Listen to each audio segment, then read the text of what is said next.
일본 외무성 5층 회의실에 비명이 터졌습니다. 독도라고요? 지금 우린 쿠릴 이야기를 하고 있는 겁니다. 다카이치 총리가 직접 꺼낸 쿠릴 반환 카드. 그런데 푸틴의 입에서 나온 건 쿠릴이 아니라 독도였습니다. 쿠릴은 당연히 러시아 영토이며 독도는 영원히 한국 땅이다. 설마 25년 전 너희가 한 짓을 잊었나? 일본이 걸었던 외교 도박이 순식간에 뒤집혔습니다. NHK가 속보를 내보내고 외무성의 47개 도도부현에서 항의 전화가 폭주했습니다. 전 세계 외교가가 이 발언의 진위를 파악하느라 비상사태에 돌입한 가운데 푸틴은 쐐기를 박았습니다. 한국과의 거래는 25년 전에 이미 끝났다. 러시아가 일본과의 영토 협상을 통째로 날려버리면서까지 지킨 그 약속. 도대체 25년 전 어떤 비밀 거래가 있었던 걸까요? 부국장님, 지금 TV 보셨습니까? 푸틴 대통령님이 독도가 한국 땅이래요. 안드레이의 목소리가 리셉션 홀 전체에 울렸습니다. 24살 막내 직원의 얼굴이 새하얗게 질려 있었어요. 저는 샴페인 잔을 들고 있었습니다. 4년간 매달린 쿠릴 열도 협상이 드디어 마무리 단계에 접어들었거든요. 오늘 이 자리에서 일본 측 대표단과 축배를 들 예정이었어요. 테이블 위에는 일본 국기와 러시아 국기가 나란히 놓여 있었고, 저는 직접 꽃꽂이 위치까지 점검한 뒤였죠. 22년간 동아시아 외교의 최전선에서 일해온 사람입니다. 타티아나 레베데바, 러시아 외교부 동아시아 태평양국 부국장이죠. 이 쿠릴 협상을 직접 설계한 사람이 접니다. 그런 제가 자국 대통령의 폭탄 결정을 TV 속보로 보고 있었어요. 샴페인 잔이 바닥에 떨어졌습니다. 유리 깨지는 소리가 홀 전체에 울렸어요. 아무도 그 소리에 반응하지 않았습니다. 40명이 넘는 직원 전부가 스크린에 못 박혀 있었으니까요. 화면 속 푸틴 대통령의 얼굴은 늘 그렇듯 무표정했습니다. 하지만 입에서 나오는 말은 폭탄 그 자체였어요. 러시아는 오늘부로 독도에 대한 공식 입장을 천명합니다. 독도는 역사적, 지리적, 국제법적으로 명백한 대한민국의 고유 영토입니다. 러시아 태평양 함대는 필요시 독도 인근 해역의 자유항행을 보장할 것이며 그 어떤 국가의 도발도 용납하지 않을 것입니다. 보리스 국장님이 의자에서 벌떡 일어났습니다. 38년 경력의 노련한 외교관인데 목소리가 떨리고 있었어요. 이건 선전포고야. 우리가 일본과 쌓아온 4년을 한 방에 날려버리겠다는 건데. 도대체 왜? 그게 가장 무서웠어요. 22년 동아시아 전문가인 제가 그 왜를 전혀 설명할 수 없다는 사실이요. 리셉션 홀 구석에서 전화기들이 동시에 울리기 시작했습니다. 하나가 아니었어요. 10대, 20대가 한꺼번에. 베이징에서, 평양에서, 서울에서, 워싱턴에서 전 세계가 우리에게 묻고 있었습니다. 왜? 도대체 왜? 텅 빈 만찬 테이블을 바라봤습니다. 준비된 축배 잔들이 빈 채로 줄지어 서 있었어요. 아무도 건배하지 않을 잔들. 4년의 노력이 30초 만에 잿더미가 됐습니다. 부국장님, 한국 외교부에서도 완전히 놀랐대요. 그들도 사전에 전혀 몰랐다는데요. 안드레이가 떨리는 목소리로 보고했습니다. 한국조차 몰랐다고요? 그럼 이건 정말 푸틴 대통령의 독단적 결정이란 말인가? 크렘린궁 안에서 대체 무슨 일이 벌어지고 있는 건지 저는 전혀 감을 잡을 수 없었습니다. 그리고 솔직히 말씀드리겠습니다. 저는 한국을 깔봤어요. 제 서랍에는 일본이 보내준 다케시마 자료가 가득했습니다. 한국이요? 작은 반도 국가, 일본의 아류 정도로 생각했어요. 22년간 그랬습니다. 그런데 우리 대통령이 그 한국을 위해 일본과의 모든 것을 날려버렸다고요? 뭔가 제가 모르는 것이 있었습니다. 분명히 있었어요. 하지만 그때는 몰랐습니다. 이 밤이 제 인생을 완전히 뒤바꿀 시작점이라는 거요. 그리고 진짜 폭풍은 지금부터였습니다. 제 휴대폰이 미친 듯이 울렸거든요. 화면을 보는 순간 심장이 쿵 내려앉았습니다. 후지와라 게니치, 일본 외무성 유라시아 국장, 17년 직이었어요. 후지와라 게니치. 이 이름을 보는 순간 손가락이 굳었습니다. 전화를 받아야 하는데 손이 움직이지 않았어요. 17년 전 도쿄 대사관 시절이 떠올랐습니다. 갓 부임한 저에게 처음으로 손 내밀어준 사람이 후지와라였어요. 비 오는 날 우산도 없이 대사관 앞에서 쩔쩔매고 있는 저를 보고 택시를 잡아줬죠. 별것 아닌 일 같지만 타국에서 느끼는 첫 번째 친절은 평생 잊히지 않습니다. 그 뒤로 17년, 서로 아이 돌잔치에 축전을 보냈고 새해마다 전화를 주고받았어요. 외교관이기 전에 친구였습니다. 그 친구가 지금 전화를 걸어오고 있었어요. 세 번째 진동의 전화를 받았습니다. 레베데바, 당장 설명해. 이게 무슨 짓이야? 17년 만에 처음 듣는 목소리였습니다. 비명이었어요. 외교관에 절제된 어투 같은 건 어디에도 없었습니다. 게니치 씨, 저도 방금 알았어요. 저도 완전히 당황스러운 상황이라고요. 거짓말하지 마. 4년간 쿠릴 협상하면서 한 번도 이 얘기를 안 했어? 우리를 바보로 만든 거야? 쿠릴 협상 자체가 연극이었던 거냐고. 전화기 너머로 무언가 깨지는 소리가 들렸습니다. 후지와라가 뭔가를 집어던진 거예요. 게니치 씨, 진짜로 저도 몰랐어요. 믿어줘요. 24시간이야. 그의 목소리가 갑자기 차갑게 가라앉았습니다. 분노보다 더 무서운 건 냉정함이에요. 24시간 내로 공식 해명 없으면 일본 정부는 모든 에너지 계약을 재검토한다. 사할린 가스전 공동 개발도 전면 중단이야. 게니치 씨, 잠깐만. 그리고 타티아나, 처음으로 제 이름을 불렀습니다. 17년간 늘 성으로 부르던 사람이. 우리 사이도 끝이야. 딸깍. 전화가 끊겼습니다. 저는 한참 동안 검은 화면이 된 휴대폰을 내려다봤어요. 17년. 도쿄에서 함께 사케를 마시며 극동아시아의 미래를 논하던 밤들. 서로의 딸 사진을 자랑하며 웃던 순간들. 그게 전부 끝났습니다. 전화 한 통으로. 30초도 안 걸렸어요. 사무실은 이미 전쟁터였습니다. 직원들이 뛰어다녔고 프린터가 쉬지 않고 돌아갔어요. 팩스가 끊임없이 들어왔습니다. 보리스 국장님이 저를 불렀습니다. 레베데바, 외무장관실에서 연락 왔어. 내일 아침까지 상황 분석 보고서를 올려야 해. 국장님, 저도 왜 이런 결정이 내려졌는지 모릅니다. 어떻게 분석을 합니까? 나도 몰라. 아무도 몰라. 크렘린궁이 완전히 입을 다물었어. 그 순간이었습니다. 보리스 국장님 손에 뭔가가 들려 있었어요. 언제 가져온 건지도 모르겠는 빨간 봉투. 크렘린궁 직인이 선명하게 찍혀 있었습니다. 이거 방금 대통령 비서실에서 왔어. 봉투를 뒤집으니 수신자가 적혀 있었습니다. 타티아나 레베데바 부국장 친전. 너만 보라고 했다. 국장님 눈에도 당혹감이 역력했어요.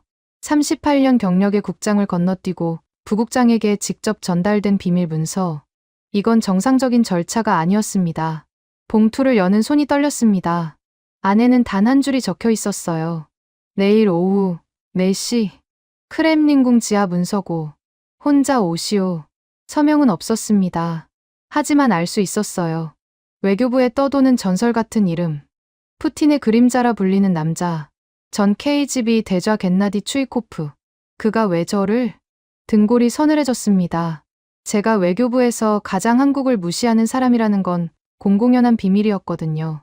그런 저를 지목한 이유가 뭘까? 밤새 잠을 이루지 못했습니다. 천장만 쳐다보며 머릿속으로 시나리오를 돌렸어요. 하지만 어떤 시나리오도 앞뒤가 맞지 않았습니다. 25년 전. 도대체 그때 무슨 일이 있었던 거지? 새벽 4시. 창밖으로 모스크바의 불빛이 보였어요. 내일이면 모든 게 달라질 수도 있다는 예감이 들었습니다. 그리고 그 예감은 틀리지 않았어요. 다음 날 오후 4시 정각. 크렘린궁 지하로 내려가는 계단은 끝이 없는 것 같았습니다. 한 계단 한 계단 내려갈 때마다 바깥 세상과 멀어지는 느낌이었어요. 습하고 차가운 공기가 폐를 채웠습니다. 무거운 철문 앞에 도착했을 때 검은 정장의 사내가 기다리고 있었습니다. 겐나디 추이코프. 70대 노인이었지만 눈빛 많은 30살 정보장교 같았어요. 차갑고 정확하고 꿰뚫는 눈. 이 남자가 30년간 푸틴의 곁을 지켰다는 게 납득이 됐습니다. 레베데바 동지, 기다렸소. 소련식 호칭이었습니다. 동지. 이 단어 하나에 이 남자의 세대와 세계관이 압축되어 있었어요. 왠지 소름이 돋았습니다. 왜 절 부르신 겁니까? 따라오시오. 곧 알게 될 거요. 어두운 복도를 걸었습니다. 양옆으로 철문들이 줄지어 있었죠. 소련 시절부터 대외비 문서들이 보관된 곳이었어요. 러시아 현대사의 비밀들이 잠든 곳. 외교부에서 20년 넘게 일했지만 이 구역에 발을 들인 건 처음이었습니다. 마침내 작은 방에 도착했어요. 테이블 위에 먼지 쌓인 파일들이 놓여 있었습니다. 겐나디가 의자를 권했어요. 앉으니까 의자가 삐걱거렸습니다. 이 의자도 소련 시절 거구나 하는 생각이 스쳤죠. 겐나디가 파일들 앞에 손을 올리며 말했습니다. 대통령님의 특별 열람 지시가 있었소. 오늘 이 자리에서 보는 것은 모두 극비요. 알겠습니다. 그 전에 하나 물어보겠소. 뭡니까? 당신은 한국을 어떻게 생각하오? 직구였습니다. 피할 수 없었어요. 솔직히 말씀드리면 별로 중요하게 생각한 적 없습니다. 일본이 아시아 전략의 핵심이라고 봤고, 한국은 그 다음 순위 정도로. 겟나디가 고개를 끄덕였습니다. 놀라지도 화내지도 않았어요. 정직하군. 그래서 당신을 부른 거요. 네. 당신처럼 한국을 무시하는 사람이 진실을 보면 그때 진짜 변하거든. 이미 한국을 좋아하는 사람은 뭘 보여줘도 그냥 고개만 끄덕이지. 하지만 당신은 다를 거요. 겟나디가 첫 번째 파일을 열었습니다. 첫 페이지에 굵은 글씨가 적혀 있었어요. 러시아 경제 위기 당시 외국 기업 동향 보고서. 러시아 최악의 경제 위기. 루블 폭락. 국가 부도 직전. 25년 전 그 시절을 기억하시오? 기억하냐고요. 잊을 수가 없죠. 제가 갓 외교부에 들어온 때였으니까요. 매일같이 외국 기업들이 짐을 싸서 나가는 걸 봤습니다. 모스크바 시내 간판이 하나둘 꺼져갔어요. 다들 러시아를 버리고 도망가기 바빴죠. 이 명단을 보시오. 겟나디가 문서를 밀었습니다. 당시 러시아에서 철수한 외국 기업 리스트였어요. 미국, 영국, 프랑스, 독일. 줄줄이 이름이 나왔습니다. 그리고 일본 기업들도 대거 빠져나갔더군요. 그런데 리스트 맨 아래에 이상한 부분이 있었습니다. 한국 기업 이름 옆에 빨간 글씨로 이렇게 적혀 있었어요.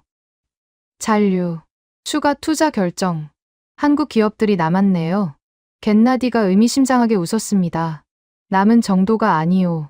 그가 옆에 놓인 훨씬 더 두꺼운 파일을 꺼내 들었습니다. 오히려 돈을 더 넣었소. 겟나디가 꺼낸 두 번째 파일은 묵직했습니다. 표지에 극비라는 도장이 빨갛게 찍혀 있었어요. 안에는 삼성, LG, 현대, 대우, 한국 대기업들의 내부 회의록 사본이 들어 있었습니다. 러시아 정보기관이 수집한 자료였죠. 이걸 읽어보시오. 첫 번째 회의록. 삼성, 긴급 이사회 안건. 러시아 사업 철수 여부. 회의 결론란에 이렇게 적혀 있었습니다. 철수 불가. 러시아를 떠나지 않는다. 어려울 때 떠나는 건 친구가 아니다. 현대도 마찬가지였어요. LG도, 대우도. 내 회사 전부 같은 결론이었습니다. 잠깐만요. 이 시기면 한국도 IMF로 나라가 거덜나고 있던 때 아닙니까? 금 모으기 운동까지 했던? 맞소. 겟나디가 고개를 끄덕였습니다. 한국도 망하고 있었소. 국민들이 결혼반지까지 녹여서 나라 빚을 갚고 있었지. 그런데 그 와중에 러시아에 돈을 더 넣었소. 미친 짓이었습니다. 객관적으로 봐도 미친 짓이었어요. 왜요? 왜 자기들도 죽을 판에 남의 나라를 도와요?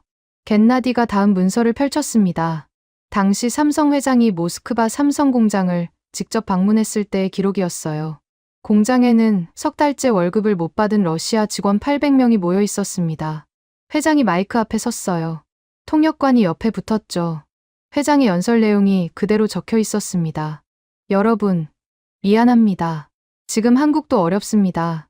하지만 우리는 여러분을 버리지 않겠습니다. 오늘부터 밀린 월급을 전부 지급하겠습니다. 그리고 추가 자금을 투입해서 공장을 계속 운영하겠습니다.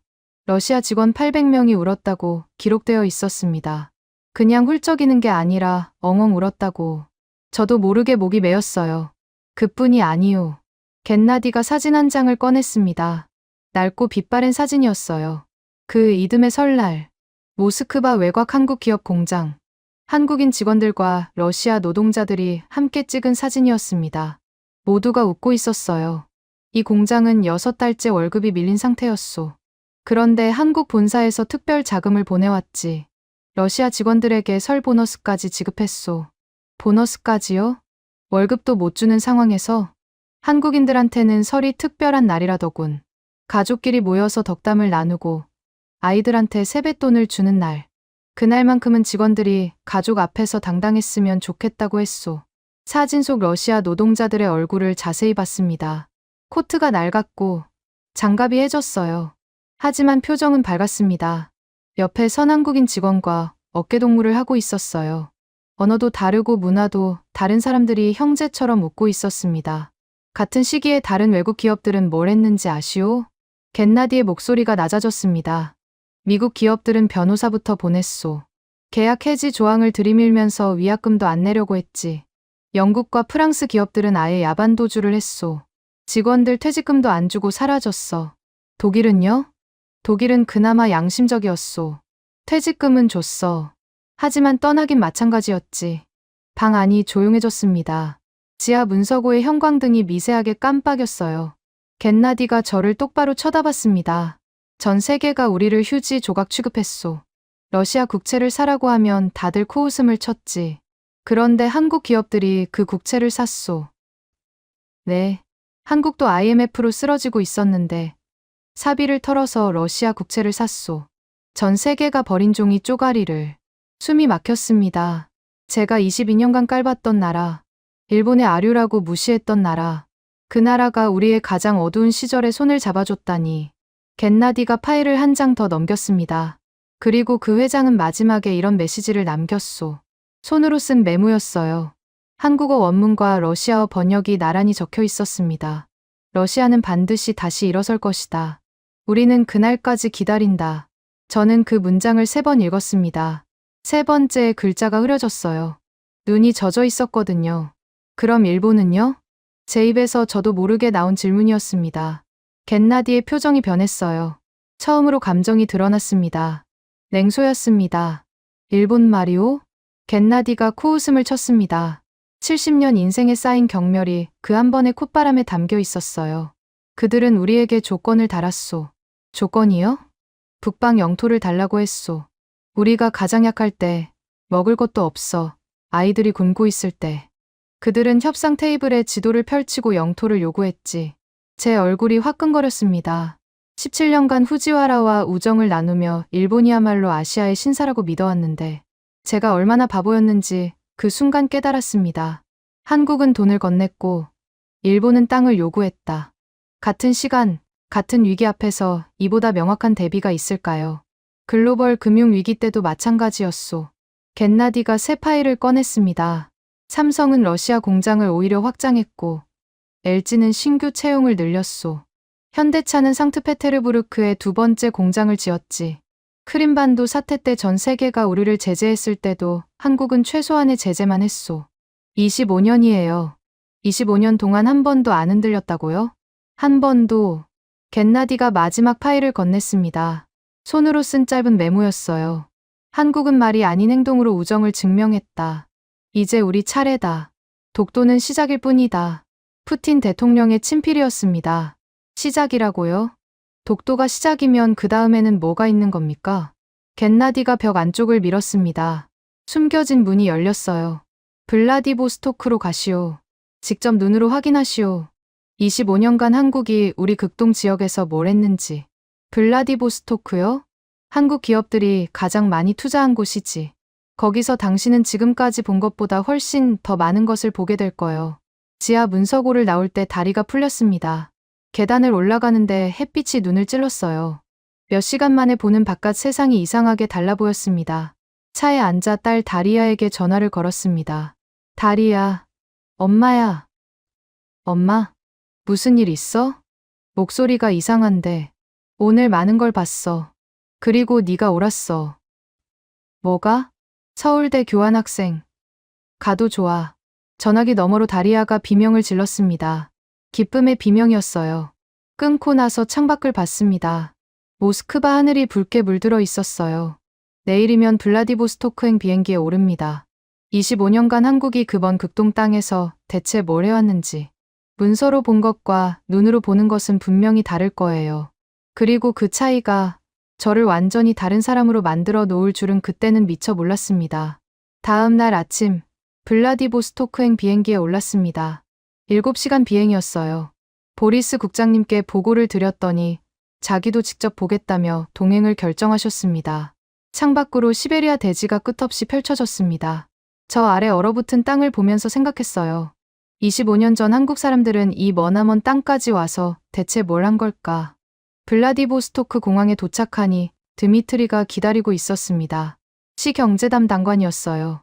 40대 중반, 건장한 체격. 이곳에서 20년 넘게 근무한 베테랑이었죠. 부국장님, 국장님, 환영합니다. 오늘 많이 걸으셔야 합니다.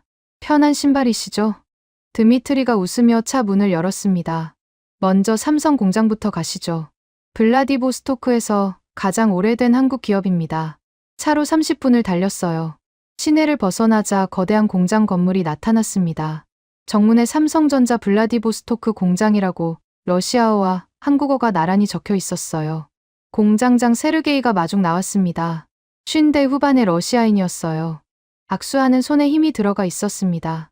25년 전 경제 위기가 한창일 때 세워진 공장입니다. 한국 본사가 결정했죠. 러시아를 떠나지 않는다고. 어제 문서로 읽은 내용이었지만 이 자리에 직접 서니까 느낌이 완전히 달랐어요. 안으로 들어가 보시겠습니까? 공장 안은 거대한 조립 라인이 펼쳐져 있었습니다. 러시아 노동자들이 분주하게 일하고 있었어요. 그런데 뭔가 달랐습니다. 다른 러시아 공장들과 분위기가 확연히 달랐어요. 모두가 웃고 있었습니다. 보리스 국장님도 눈치챘어요. 여기 사람들 표정이 밝네. 당연하죠. 세르게이가 자부심 가득한 목소리로 대답했습니다. 이 회사가 가족이니까요. 여기 직원 대부분이 20년 넘게 일했어요. 그때 한 여성 노동자가 우리를 보고 다가왔습니다. 조립라인 반장 류드밀라. 40대 중반의 푸근한 인상이었어요. 모스크바에서 오신 분들이시죠? 혹시 저희 이야기 들으러 오신 건가요? 어떤 이야기인데요? 류드밀라가 잠시 말을 멈췄습니다. 뭔가를 삼키는 것 같았어요. 25년 전 겨울이었어요. 남편이 실직했고 딸아이가 아팠죠. 폐렴이었는데 병원비가 없었어요. 약값은커녕 난방비도 못 냈거든요. 딸아이가 기침을 할 때마다 제 심장이 찢어지는 것 같았어요. 류드밀라의 목소리가 떨렸습니다. 그때 한국인 박 과장님이 저를 불렀어요. 퇴근 시간이었는데 조용히 복도로 나오라고 하시더라고요. 뭐라고 하시던가요? 봉투를 하나 건네셨어요. 안에 돈이 들어 있었죠. 꽤 많은 돈이었어요. 그리고 이렇게 말씀하셨어요. 류드밀라가 숨을 골랐습니다. 미안합니다. 이것밖에 못해서. 미안하다고요. 도와주면서 미안하다고 했다고요. 회사 지원금이었나요? 류드밀라가 고개를 저었습니다. 나중에 안 건데 그분 개인 돈이었대요. 한국에 있는 적금을 깨서 환전해 온 거였어요. 그때 한국도 IMF라 자기 월급도 깎인 상태였대요. 저는 숨을 쉴 수가 없었습니다.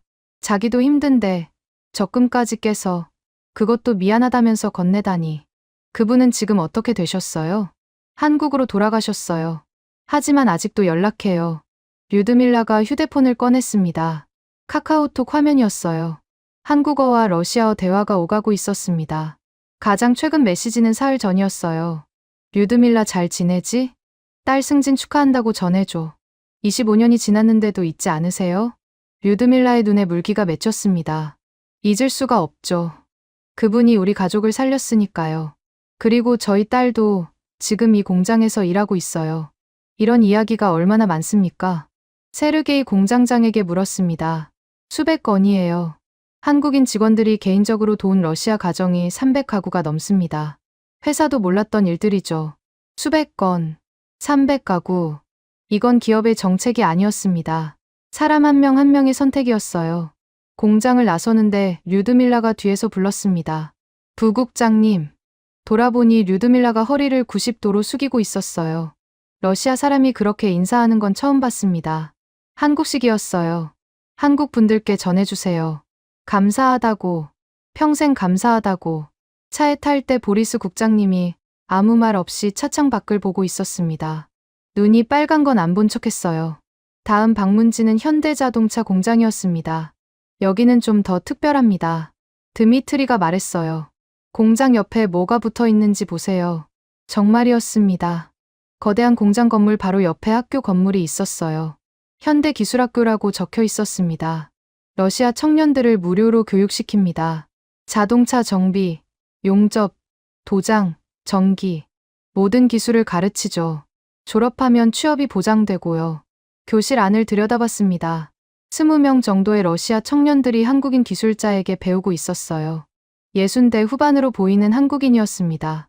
저 선생님은 한국에서 정년 퇴직하신 분이에요. 자원봉사로 오셨어요. 러시아 젊은이들 돕고 싶다고. 급여도 없이. 가족도 두고. 임원 극동 땅까지 와서 남의 나라 젊은이들을 가르치고 있다고요. 한 학생이 우리를 보고 다가왔습니다. 안녕하세요. 저는 키릴입니다. 23살 청년이었어요. 눈이 맑았습니다. 고아원 출신이에요. 18살에 나왔는데 갈 곳이 없었어요. 학력도 없고, 기술도 없고, 아는 사람도 없었죠. 미래라는 게 아예 없었어요. 키릴의 목소리는 담담했지만 그 담담함 뒤에 얼마나 많은 밤이 있었을지. 그런데 이 학교에서 기술을 배웠고 지금은 현대차 정식 직원이에요. 키릴의 얼굴에 자부심이 가득했습니다. 한국 회사가 제 인생을 바꿨어요. 이제 제가 가족을 꾸릴 수 있어요. 고아원 출신이 가족을 만든다는 게 무슨 뜻인지 아세요? 처음으로 재성을 물려줄 수 있다는 뜻이에요. 그 말에 심장이 쿵하고 울렸습니다. 점심시간이 됐습니다. 공장 식당으로 갔어요. 놀랍게도 한국 음식과 러시아 음식이 함께 놓여 있었습니다. 보르시와 김치찌개가 나란히, 블리니와 잡채가 한 줄에. 한국 직원이 보르시를 먹고 러시아 직원이 김치를 먹고 있었어요. 20년 동안 서로의 밥을 먹다 보니 구별이 없어진 거죠. 한 테이블에 한국인이 앉아 있었습니다. 배상훈 과장입니다. 블라디보스토크 16년째예요. 16년이나요? 네. 여긴 제 제1 고향이에요. 아이들이 여기서 태어났거든요. 러시아 학교 다니고 러시아 친구들이랑 놀고 배 과장의 러시아어는 완벽했습니다. 한국 본사에서 귀국 발령 안 나옵니까? 나왔죠. 3번이나. 그런데 제가 남겠다고 했어요. 왜요? 배 과장이 주변 러시아 직원들을 바라봤습니다. 이 사람들이랑 같이 있고 싶어서요. 경제 위기 때 여기 있었거든요. 그때 본사에서 전원 고용 유지 결정이 내려왔을 때 러시아 직원들이 울었어요. 울었다고요? 네. 다른 외국 회사들은 전부 떠났거든요. 해고 통보서 한 장 던지고 사라진 곳도 있었어요. 그런데 한국 회사가 자기들을 안 버린다니까 믿기지 않는 거예요. 식당에 모여서 다 같이 울었어요. 저도 울었고요. 테이블 위에 놓인 김치를 하나 집어 먹었습니다. 매웠지만 깊은 맛이 있었어요. 이 김치 어디서 만든 거예요? 식당에서 직접 담가요. 러시아 배추로 만드는데 한국 못지않게 맛있죠. 매운 김치를 먹으며 생각했습니다. 이 사람들은 숫자를 보지 않았어요. 수익률도, 환율도, 리스크 분석도 아니었습니다. 사람을 봤어요. 그런데 드미트리가 시계를 보더니 말했습니다. 오후에 가실 곳이 하나 더 있습니다. 거기서 일본과의 결정적인 차이를 보시게 될 겁니다. 오후에 방문한 곳은 LG 화학 공장이었습니다. 공장장이 우리를 맞았어요. 공장 설명을 하다가 갑자기 목소리가 진지해졌습니다. 후쿠시마 원전 사고 때 특별한 일이 있었어요. 기억하시죠? 물론 기억합니다. 일본 역사상 최악의 원전 사고. 그때 러시아도 방사능 공포에 떨었어요. 특히 극동 지역은 일본과 가까우니까. 블라디보스토크 시민들이 패닉에 빠졌죠. 방사능이 바람 타고 넘어오는 거 아니냐고. 그래서요? LG가 방사능 측정기를 무료로 나눠줬어요. 블라디보스토크 전 지역에 학교, 유치원, 병원, 아파트 단지 빠짐없이요. 일본 정부도 아니고 한국 회사가요? 네. 일본 정부는 오히려 정보를 숨겼어요. 방사능 수치를 축소 발표했죠. 자국민한테도 그랬는데 러시아 극동 주민들한테 신경을 쓰겠어요? 그런데 한국 기업이 자기 돈 들여서 러시아 주민들을 지킨 겁니다. 같은 아시아 이웃이라면서 정보를 숨긴 일본. 아무 의무도 없는데 측정기를 돌린 한국. 이 대비 앞에서 무슨 말이 더 필요합니까? 사무실 밖으로 나왔습니다. 혼자 있고 싶었어요. 발코니에 서서 블라디보스토크 항구를 바라봤습니다. 바다가 넓었어요. 저 바다 건너편이 한국입니다. 한국 사람들은 이 바다를 건너 25년간 이곳을 지켜왔던 거예요. 아무도 알아주지 않는데, 뉴스에 나오지도 않는데, 조용히 보리스 국장님이 다가왔습니다. 울고 있나? 아뇨. 바람이 매서워서요. 나도 그래. 잠시 침묵이 흘렀습니다. 바다 냄새가 짰어요. 우리가 얼마나 어리석었는지. 일본만 쳐다보고 한국은 안중에도 없었고 정작 진짜 친구는 조용히 옆에 있었는데 보리스 국장님이 나지막이 말했습니다. 국장님, 독도는 정말 한국 땅이 맞습니다. 나도 이제 알아. 역사적 근거 따위 필요 없어. 25년 행동이 모든 걸 증명하잖아. 호텔로 돌아와 보고서를 썼습니다. 타자를 치다가 자꾸 멈췄어요. 눈물이 나서 글자가 안 보였거든요. 외교관이 보고서 쓰면서 운다니 22년 만에 처음이었습니다. 그런데 내일은 한국타운에 간답니다. 드미트리가 그랬어요. 거기서 또 다른 이야기가 기다리고 있다고. 다음 날 아침, 블라디보스토크 한국타운에 들어서는 순간 서울의 어느 골목에 온 줄 알았습니다. 한글 간판이 즐비했어요. 한국 식당, 노래방, 미용실, 마트. 한국어가 거리에 울려 퍼졌습니다. 한국 기업들이 들어오면서 한국인들이 모여 살기 시작했죠. 지금은 4,000명 넘게 살고 있습니다. 드미트리가 작은 식당 앞에 멈췄어요.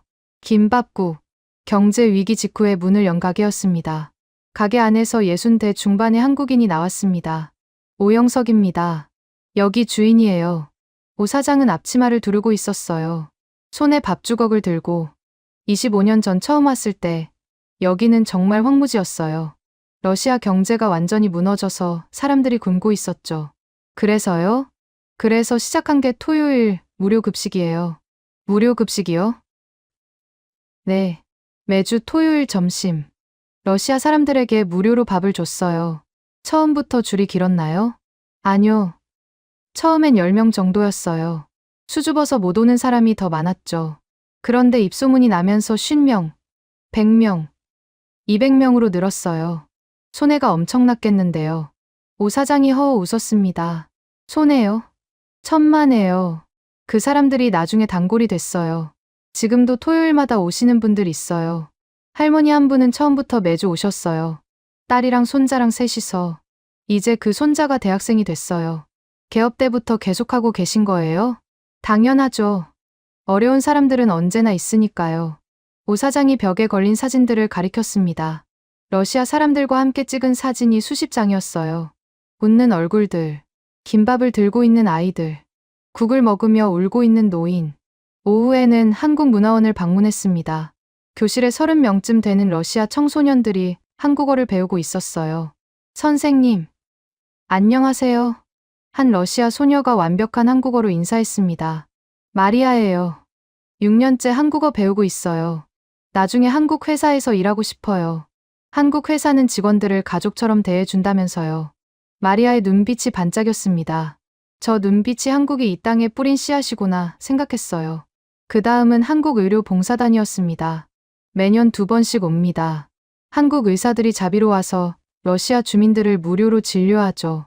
임시 진료소에 수십 명의 러시아 주민들이 줄을 서 있었어요. 한 노인이 다가왔습니다. 블라디미르. 70대 초반이었어요. 저는 심장이 아팠어요. 수술이 필요했는데 돈이 없었죠. 러시아 병원에서는 수술비가 없으면 안 된다고 했어요. 그런데요? 한국 의사 선생님이 무료로 수술해 줬어요. 제 가슴을 열고 6시간 동안 수술했어요. 공짜로요. 블라디미르의 눈에 눈물이 고였습니다. 한국 사람들이 제 목숨을 살렸어요. 그래서 저는 매일 한국을 위해 기도합니다. 진심으로요. 매일 기도한다고요. 러시아 노인이 매일 한국을 위해 기도한다고요. 이 한마디가 어떤 통계보다, 어떤 외교 보고서보다 무거웠습니다. 저녁 무렵 교회를 방문했습니다. 한국인과 러시아인이 함께 예배드리는 곳이죠. 벌써 20년이 넘었어요. 목사님이 문을 열어줬습니다. 예배당에 들어서는 순간 찬송가 소리가 귀를 감쌌어요. 한국어와 러시아어가 동시에 울려 퍼지고 있었습니다. 같은 멜로디, 다른 언어. 그런데 이상하게 하나로 들렸어요. 한국인과 러시아인이 섞여 앉아 있었습니다. 누가 한국인이고 누가 러시아인인지 구분이 안 되는 사람들도 있었어요. 나란히 앉아 같은 노래를 부르고 있었습니다. 이곳은 단순한 교회가 아닙니다. 목사님이 말했어요. 한국과 러시아가 하나 되는 곳이에요. 여기서 국제 결혼도 많이 이루어졌습니다. 지금까지 300쌍이 넘어요. 300쌍. 600명의 인생이 이 교회에서 엮인 거예요. 예배가 끝나고 한 러시아 여성이 다가왔습니다. 저는 올가예요. 한국 남편과 결혼해서 10년째 살고 있어요. 어떻게 만나셨어요? 이 교회에서요. 남편이 현대차 직원이었어요. 처음엔 말도 안 통했어요. 그런데 같이 찬송가 부르다가 눈이 마주쳤죠. 올가가 유창한 한국어로 말했습니다. 시어머니가 처음에 반대하셨어요. 러시아 며느리를 어떻게 받아들이냐고. 그런데 첫 설날에 시어머니께 세배를 드렸더니 울으시면서 안아주시더라고요. 그 뒤로는 친딸보다 더 챙겨주세요. 올가가 핸드폰을 보여줬습니다. 시어머니와의 카톡이었어요. 며느리야, 오늘 추운데 따뜻하게 입어. 사랑해. 한국어로 주고받는 시어머니와 러시아 며느리의 메시지. 국경이 무슨 의미가 있겠어요. 밤이 되자 한국타운은 더 활기를 띠었습니다. 노래방에서 케이팝이 흘러나왔고 삼겹살 굽는 냄새가 골목을 채웠어요. 포장마차 앞에서 떡볶이를 먹었습니다. 맛있어요. 매운데 자꾸 손이 가네요. 부국장님도 이제 한국 입맛 드신 거예요. 드미트리가 웃었습니다. 호텔로 돌아가는 길, 보리스 국장님이 말했어요. 오늘 본 것들을 어떻게 보고하지? 숫자로는 설명이 안 돼. 그냥 진실을 말하는 거죠. 한국이 25년 동안 러시아를 지켰다고. 그래. 그게 전부야. 호텔 방에서 다리아에게 전화했습니다. 다리아, 엄마, 목소리가 또 이상해. 무슨 일이야? 네가 완전히 옳았어. 한국은 정말 대단한 나라야. 엄마가 미안해. 다리아가 웃었어요. 엄마 진짜 많이 변했다. BTS 노래 들어도 돼? 응. 실컷 들어. 전화를 끊고 창밖을 봤습니다. 저 멀리 한국타운의 간판 불빛이 밤을 밝히고 있었어요. 25년. 그 긴 시간 동안 한국은 단 한 번도 이곳을 떠나지 않았습니다. 이제 러시아가 보답할 차례였어요. 그리고 그 보답은 독도 선언에서 그치지 않았습니다. 모스크바로 돌아가는 비행기 안에서 7시간 내내 생각했습니다. 22년간 외교관으로 일하면서 진짜 중요한 걸 못 봤다는 게. 외교는 조약이나 협정이 아니었어요. 사람과 사람 사이의 진심. 그게 진짜 외교였습니다.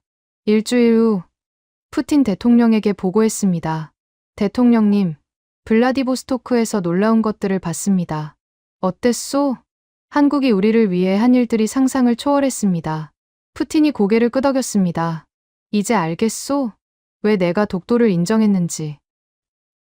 네, 완벽하게 이해했습니다. 그 다음 모스크바 주재 한국 대사관을 방문했습니다. 놀랍게도 22년 외교관 생활 중 한국 대사관에 가본 건 처음이었어요. 한재경 공사참사관이 직접 마중 나왔습니다. 어서 오세요. 레베데바 부국장님. 초대해 주셔서 감사합니다. 저희가 더 영광이죠. 드디어 오셨네요. 그 말에 얼굴이 빨개졌습니다.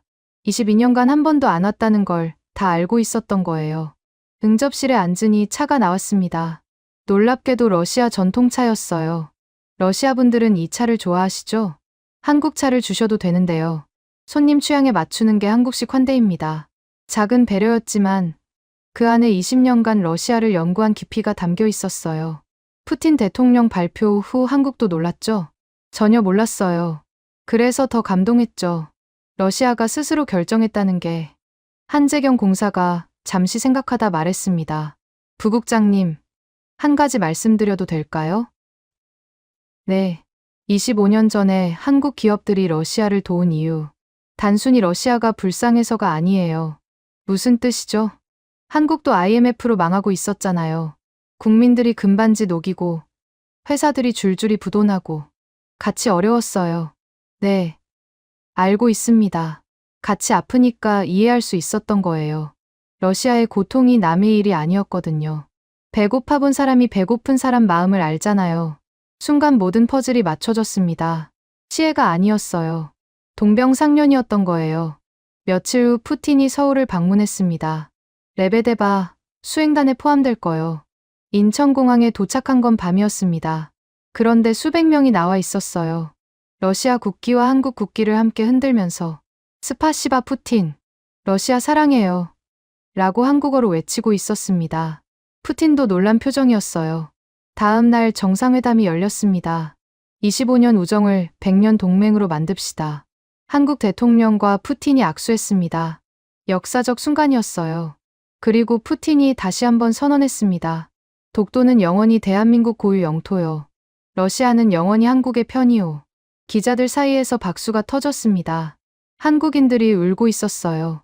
저도 눈물이 났습니다. 홍대 거리를 방문했을 때 한 학생이 다가왔어요. 대통령님, 독도 선언 감사합니다. 천만에 당연한 일을 한 거요. 저희 할머니가 25년 전에 삼성 블라디보스토크 공장에서 일하셨대요. 푸틴이 멈칫했습니다. 할머니가 말씀하셨어요. 러시아 사람들이 정말 좋은 사람들이었다고. 그래서 저도 러시아가 좋아요. 푸틴이 학생의 손을 잡았습니다. 아무 말 없이. 하지만 그 침묵이 모든 말보다 많은 걸 담고 있었어요. 돌아가는 차 안에서 푸틴이 말했습니다. 레베데바. 이제 알겠소. 한국의 힘이 어디서 나오는지. 무엇입니까? 사람이요. 이런 따뜻한 사람들이 있으니 작은 나라가 강한 거요. 한 달 후, 저는 한러 관계 특별 담당관으로 임명됐습니다. 그리고 곧이어 서울 주재, 러시아 대사관 공사로 발령받았어요. 다리아와 함께 서울로 왔습니다. 딸은 국제학교에 다니며 한국어를 배우기 시작했어요. 엄마, 한국어 진짜 어려워. 천천히 해. 시간 많아. 서울 생활은 매일이 배움이었습니다. 한국 외교부와 정기 회의를 했고 한국 기업인들을 만났어요. 어느 토요일, 다리아 학교 친구 엄마가 우리 집에 왔습니다. 김치 담그는 법을 가르쳐 주러. 이렇게 배추를 절이고요. 양념을 이 사이사이에 발라주는 거예요. 고춧가루가 손에 묻었습니다. 빨갛고 매웠어요. 김치는 정성이에요. 사랑하는 사람을 위해 담그는 거죠. 내 손이 매워야 먹는 사람 입이 행복한 거예요. 그 말에 가슴이 뜨거워졌습니다. 내 손이 매워야 먹는 사람이 행복하다. 25년 동안 한국이 러시아에 한 일이 정확히 이거였어요. 자기 손이 매운 걸 감수하면서 상대방을 챙긴 거. 삼성 본사를 방문했습니다. 25년 전에 러시아를 도운 이유가 뭡니까? 어려울 때 함께하는 게 진짜 친구라고 배웠습니다. 그게 한국식이에요. 손해가 컸을 텐데요. 단기적으론 그랬죠. 하지만 25년 후 우리는 러시아에서 가장 신뢰받는 기업이 됐습니다. 정이라는 건 이자가 붙어요. 천천히, 하지만 확실하게. 현대차 회장도 만났습니다. 블라디보스토크 공장 직원이 5,000명입니다. 한 명도 해고 안 하셨죠? 어떻게 가족을 버립니까? 불가능한 일이죠. 국립중앙박물관에 갔습니다. 고려청자 앞에 한참 서 있었어요. 이 작은 나라가 어떻게 이렇게 아름다운 것을 만들 수 있었을까? 큐레이터가 말했습니다. 5,000년 역사입니다. 수많은 침략을 받았지만 문화는 끝까지 지켰어요. 끈질김, 그리고 서로에 대한 신뢰. 전쟁 속에서도 도자기를 구웠고 가난 속에서도 책을 읽었다. 그게 한국이었어요. 판문점에도 갔습니다.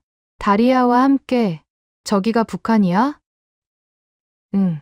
70년 동안 저렇게 대치 중이라고? 응. 그런데 어떻게 이렇게 발전했어? 그게 한국의 힘이지. 그날 밤 일기를 썼습니다. 오늘 김치를 담갔다. 내 손이 빨갛게 물들었다. 25년 전 한국 사람들도 이런 마음으로 러시아를 도왔을 것이다. 자기 손이 매워지는 걸 알면서도 정성과 인내, 그리고 믿음. 이제 나는 안다. 한국이 왜 특별한지. 그리고 몇 년 후 크렘린궁에서 예상치 못한 소환 명령이 날아왔습니다. 세월이 흘렀습니다. 서울에서 공사로 일한 지 4년이 됐을 때 푸틴이 저를 불렀어요. 레베데바, 자네에게 특별한 임무를 주겠소. 푸틴이 저를 똑바로 바라봤습니다. 주한 러시아 대사요. 숨이 멈추는 줄 알았어요. 대사요? 저를요? 당신만큼 한국을 이해하는 사람이 없소. 하지만 저는 외교부에서 가장 한국을 무시하던 사람이었는데요. 그래서 더 적합하오. 변화를 아는 사람, 진실을 본 사람이 가장 강하거든. 대사 임명 후 처음 한 일은 청년 교류 프로그램을 만든 것이었습니다. 매년 1,000명의 한국 청년이 러시아로, 1,000명의 러시아 청년이 한국으로 서로를 직접 만나는 것. 그게 시작이었어요. 대사로 5년을 보냈습니다. 한러 관계는 비약적으로 발전했어요. 그리고 다시 블라디보스토크를 방문했습니다. 첫 방문 이후 거의 10년 만이었어요. 시내 중심가에 한러 우정 광장이 생겨 있었습니다. 두 손이 맞잡은 거대한 조형물. 한 손은 러시아 국기, 다른 손은 한국 국기. 삼성 공장은 직원이 10,000명으로 늘어 있었어요. 류드밀라는요? 부공장장이 됐어요. 류드밀라를 만났습니다. 대사님, 다시 오셨네요. 승진 축하해요. 감사합니다. 그리고 딸이 이제 제 밑에서 일해요. 25년 전에 박 과장님이 도와준 그 딸이요? 네. 그때 병원비 없어서 죽을 뻔한 아이가 지금은 삼성 정직원이에요. 엄마 밑에서 한국타운에도 갔습니다. 오영석 사장은 70이 넘었지만 여전히 건강했어요. 토요일 무료 급식은요? 거의 30년 가까이 하고 있죠. 멈출 이유가 없잖아요. 모스크바로 돌아온 후 한러 관계의 공로를 인정받아 외교부 차관으로 임명됐습니다. 그리고 몇 년 뒤 마침내 장관이 됐어요. 레베데바, 이제 외교부를 맡아야겠소. 감사합니다. 대통령님. 처음 자네를 지하 문석으로 불렀을 때 확신했소. 무엇을요? 이 사람이 세상을 바꿀 거라고. 일본 외무성과 고위급 채널이 열렸습니다. 분위기가 조금씩 달라지기 시작했어요. 일본도 러시아의 단호한 입장 앞에서 더 이상 예전처럼 나올 수 없었습니다. 다리아는 서울대를 졸업하고 러시아 외교부에 입사했어요. 엄마, 나 한국 담당됐어. 정말? 엄마처럼 두 나라를 잇는 일 하고 싶어. 자랑스럽다. 엄마가 길을 만들어 줬잖아. 어느 날 남산에 올랐습니다. 서울이 한눈에 보였어요. 70년 전 폐허였던 도시. 지금은 세계적인 경제 대국의 수도. 저 도시를 만든 사람들이 러시아도 도왔어요. 자기들도 힘든데 아무 조건 없이 조용히. 그리고 저는 완전히 다른 사람이 됐습니다. 한국을 깔보던 외교관에서 한러 100년 동맹을 설계하는 장관으로. 제가 변할 수 있었던 건 블라디보스토크의 류드밀라 때문이었고 25년 넘게 무료급식을 하는 오영석 사장 때문이었고 적금을 깨서 남의 나라 직원 병원비를 낸 박 과장 때문이었습니다. 통계가 아니라 사람이 저를 바꾼 겁니다. 여러분, 지금까지 러시아 외교관 타티아나 레베데바의 이야기를 함께 하셨습니다. 어떠셨습니까? 25년간 한 번도 러시아를 떠나지 않은 한국 기업들, 개인 적금을 깨서 러시아 직원 병원비를 낸 한국인 과장, 25년 넘게 매주 토요일 무료급식을 하는 한국인 식당 주인, 그리고 고아원 출신 러시아 청년에게 기술을 가르쳐 가족을 꾸릴 수 있게 해준 정년퇴직 한국인 기술자. 결국 푸틴은 이렇게 말했습니다. 한국은 말이 아닌 행동으로 우정을 증명했다. 아무도 알아주지 않던 25년. 뉴스에 나오지도 않았고 상도 없었고 감사패도 없었습니다. 그저 묵묵히 조용히 한 사람 한 사람을 살렸습니다. 그리고 마침내 세계에서 가장 강한 나라 중 하나가 고개를 숙였습니다. 크기가 아니라 마음의 크기, 숫자가 아니라 관계의 깊이. 그것이 대한민국의 힘이었습니다. 가슴이 뜨거워지셨다면 댓글에 친구 두 글자만 남겨주십시오. 그리고 이 이야기가 더 많은 사람에게 닿아야 한다고 생각하신다면 지금 영상을 공유해 주십시오. 조용히 세계를 바꾸고 있는 대한민국의 진짜 모습을 더 많은 사람이 알아야 합니다.